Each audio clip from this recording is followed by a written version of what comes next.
Bruce Springsteen, 75 years old today. How far is Asbury Park from where you grew up? Hour, maybe. Okay. A little less. Not right next door, but not that far away. No. I hear names of these communities. I don't know where they are. It's a beach community. Oh, okay. It's Jersey Shore. Down the shore. Yeah. There you go. The big 7-5 for the boss today. Yeah. Oh, yeah. Legend, no doubt about it. Springsteen music all morning long. Utes getting ready for a trip to West Virginia. Rich Rod trying to get them back on track. They're 2-2 with a thumping in their conference opener. Kansas got them 41-10. Yeah, that's a butt kicking, man, right there. On both sides of the ball, right? Yeah. The offense goes in the locker room thinking 41 points. It's pretty good. Yeah. Defense goes in the locker room thinking 10 points. That's pretty good. We win a lot of games. We do that. Yeah. And the touchdown came late after it was over. So even better. I don't think Utah loses these types of games very often, and I don't anticipate it this week. Get the W, feel better about yourself. Yeah. And then head into your bye week. Yeah. And let the rest of the league beat itself up. Look a little better when you look at the standings. I mean, there's worse things to be than 4-1, 1-1. True story. Yeah. And then you set up. I think everybody has 2 bye weeks this week or this season. This season because of the way the calendar fell. Yeah, so you'll have another one. I think it's, maybe the second week in November, somewhere in there. And, you're ready for not entirely the stretch run, but a stretch right there in October.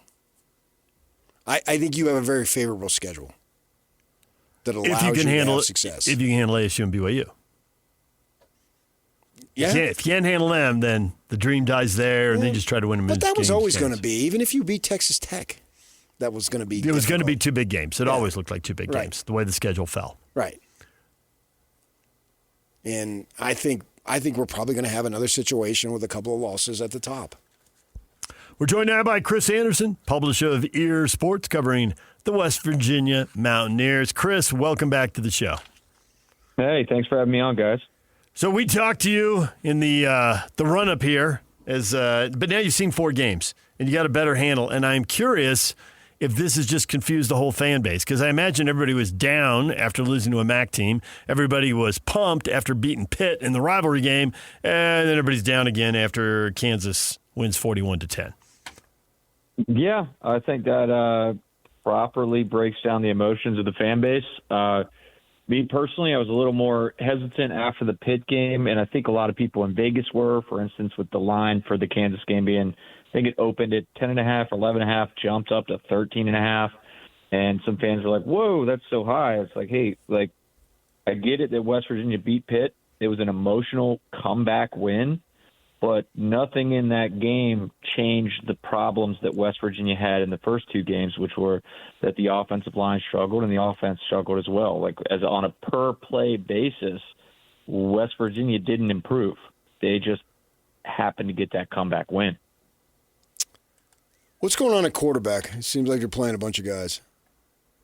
Yeah, I think Rich Rodriguez doesn't know. He said, that old saying, if you got 2 quarterbacks, you got none. And back in the summer, Rich Rodriguez was like, I got 5 quarterbacks I can win with. That's not true. I mean, everybody knew it wasn't true when he said it. Yeah. But I think he was kind of keeping it open that there's still a competition going. And honestly, with the offense he runs and the offense he's always run for decades now, you can't have, a game manager. The quarterback has to be explosive. They have to be explosive in the run game. And Nico Marchio's not explosive in the run game. I mean, we saw it in the Kansas game that throughout the game he had open space to run.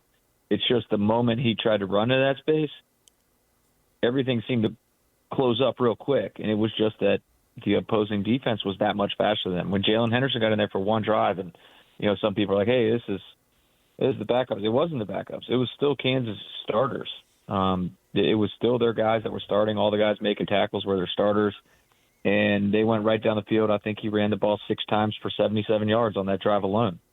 And so I think, he can't pass. He hasn't shown the ability to pass far, but he can run. And so that might be the answer on Saturday when West Virginia takes on Utah. Do they have the rest of the offense and just lacking at quarterback? Or are there other flaws as well? Oh, the offensive line is horrendous. That was something that I think this was my biggest thing during the offseason was it's going to be a struggle. Like, they went out and they hit the portal, and they went out and hit the portal hard in December. They got five new transfers in December. They went through spring football with those 5 new transfers and the returners they had, and then went out and got 5 more transfers on the offensive line. And this is just one of those situations where it's like, hey, actions speak louder than words. And when a coaching staff looks at it throughout the entire spring and says, oh, my God, we need 5 more offensive line transfers, there's a problem. And it's been a problem. I don't see how it's getting better. And, they haven't even tried new guys. Maybe Saturday's the day they try new guys. But as I've kind of said to West Virginia fans, the coaching staff's not purposefully playing the wrong guys. It may just be a personnel problem that bad on the offensive line. Do they start going to gadget plays, trying to create something if they can't sustain drives? Yeah, and I think they're going to try some things. The problem is, the quarterback position so far has been pedestrian, I think is a good word for it. The offensive line has been dreadful.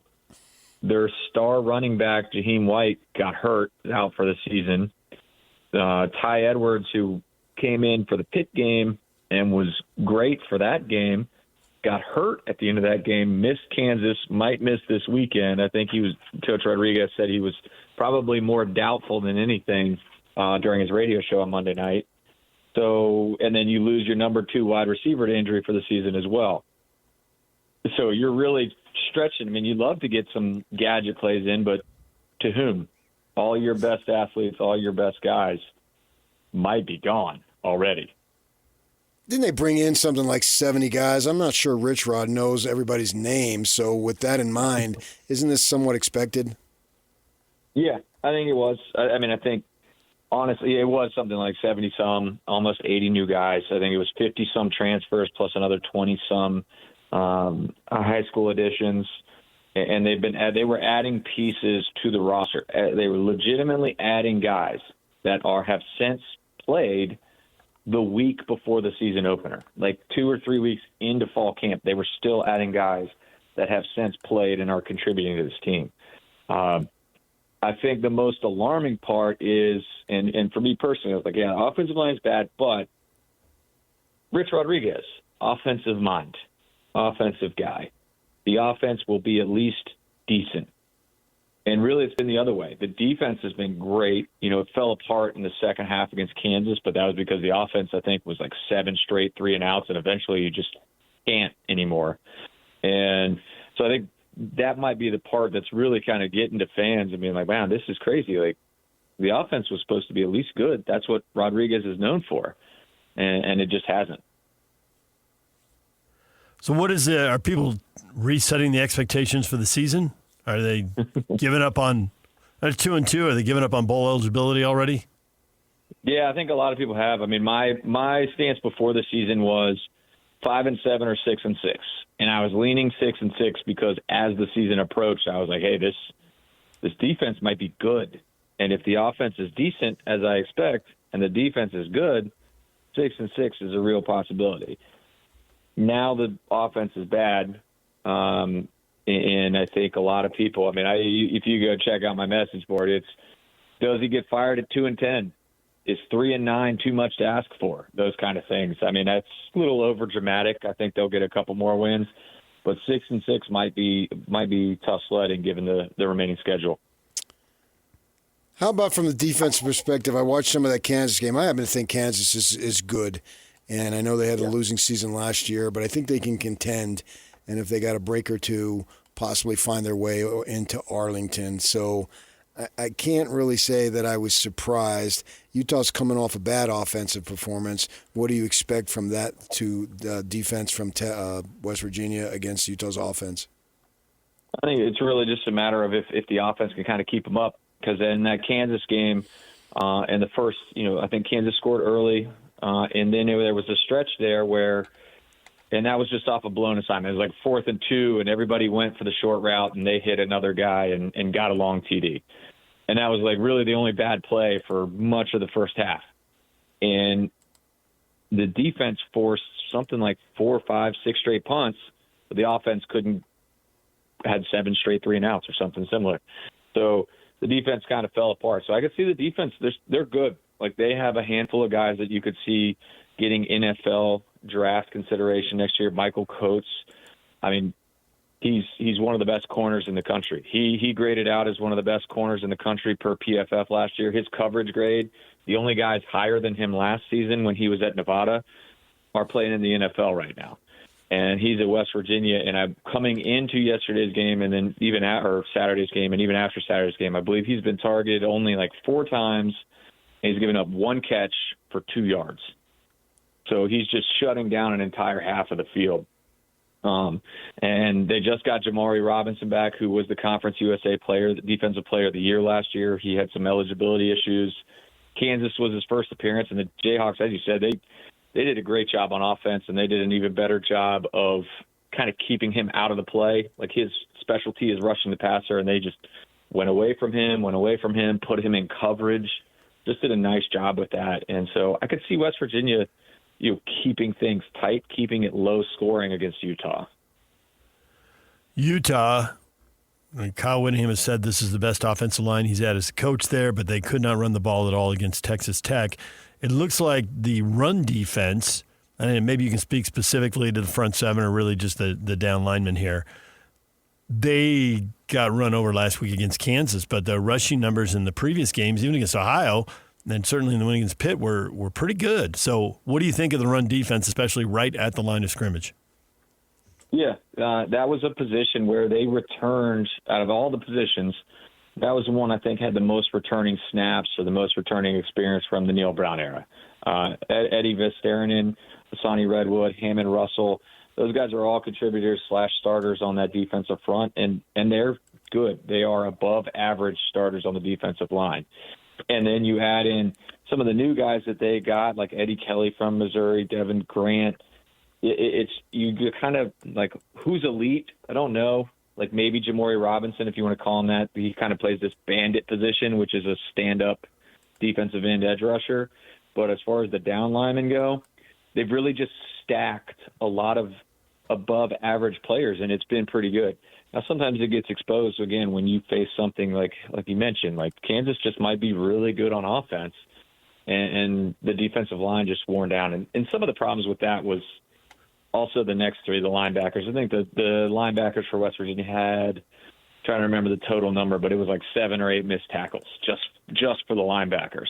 So maybe the defensive line was doing a decent job, but the linebackers just couldn't finish the play. Mm-hmm. We used to like to watch Rich Rod at Arizona because at any given moment during the game, his head might explode. He was highly entertaining on the sidelines. Has he had any of that this year? Yeah, I mean, he's had a couple moments in some of those games. He's had good and bad. Like he's an emotional guy. He certainly wears his emotions on his sleeves. Against Kansas, there were a couple moments where he kind of lost it. There was one particular play where West Virginia went for it on 4th and 2. And I'm not sure who he was mad at because he's the play caller. But, like, they went for it on 4th and 2, and every receiver went at least 10 yards down the field. So I don't know if somebody ran the wrong route. There was no, there's no quick hit. There was no options there. And they turned it over on downs, and he lost it. And, again, there's no clear answer who he was talking to, who he's mad at, but he was upset. But it goes the other way, too. I mean, the Pitt game, he was about as happy as could be, and somebody tried to bring up, like, redemption for the last time he played Pitt, and he was just, like, shot it down. I was like, I'm not answering that. You can't ruin my good mood tonight. I'm not. I know it. Get out of here. So. Do you sense that the community is rallying and they're going to have more money going forward? Because it seems like this is only escalating. We'll see. I mean, he was, when he was brought back, there was a schism, amongst the fan base of, just the way he left and how things ended last time of whether they really wanted him back or not. And I think winning cures that. So I think, if you would have asked me after that Pitt game, I would have said, man, I bet you these donors are ready to go. You asked me after the Kansas game, I bet there's some people that don't want to put money forth anymore. And that's a problem for West Virginia. Mike, the guy I work with, we were just having the conversation on our podcast the other day. Where does West Virginia rank as far as the money they put forth for NIL, for rev share, out of the 12 teams that they face, or the 11 FBS teams that they face on their schedule this year and themselves? So 1 through 12 out of those 12 teams. And we decided they were probably 10th out of those 12 teams, which, I don't think that's the definitive reason they're struggling this year, but that's going to be a problem as the years go along. Well, Chris, as always, we appreciate the time. Thanks for talking a little football with us, and enjoy the game on Saturday. All right, thanks for having me on, guys. Appreciate it. Chris Anderson, publisher of Eer Sports, covering the West Virginia Mountaineers. DJ PK, it's 97.5 The Zone. When we come back, everything you missed in this show, we'll get to it all next. Stay with us.